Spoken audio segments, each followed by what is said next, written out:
Ben işittim çoğu analar babalar artık mallerden bunlar söyler. Bu Gagavuz dili yok olayır. Ağzız biz laf edelim artık Moldovanca, Rumunca, Rusça, İngilizce zeytleyiz kendimizin o küçük dillen. Benim argumentim onlara bileysin nasıl? Siz saygı duyasınız mı? Evangeliya, Biblia, İsus Hristo duyasınız. Hangi dilde İsus laf ederdi? Kendi ana dilinde, Arameik dilinde. Dolayısıyla kultura dili, o sivilizasyon diliydi, Urum dili. Urum dili. İmperiya diliydi, Latin dili. Rim imperiyasıyla.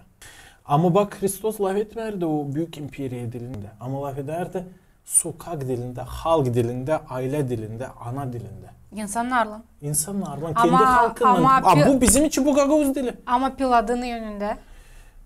Bana kalsa Pilat bilerdi onların dilini, o yüründe. Ya da bilmiyorum, bu meraklı bir iş. O Hristos Allah, o her bir dilde vardıncalar etsin onu. Ben sanırım hani dil lazım olsun bize köstek. Ama dil o hep öyle bir kod, o bir bağlılık. Hangisi durar ki bu bağlılıkların arasında nice kültüra, moral, zenginlikler, anglar var, tutarlar bu dünyayı. Nice biz sınaştık birbirimizle. Sosyal bağlantıları tutma bizim de bu halkımızda. Globalizasyon düver bu teoriyi. Düyer. Dil bak bizi. Değil, biz bütün dünyayı da açın bakaysın, insanla ayırsın. Onun fikri lazım, regional olsun, lokal mı fikri olsun, olsa global mı fikri.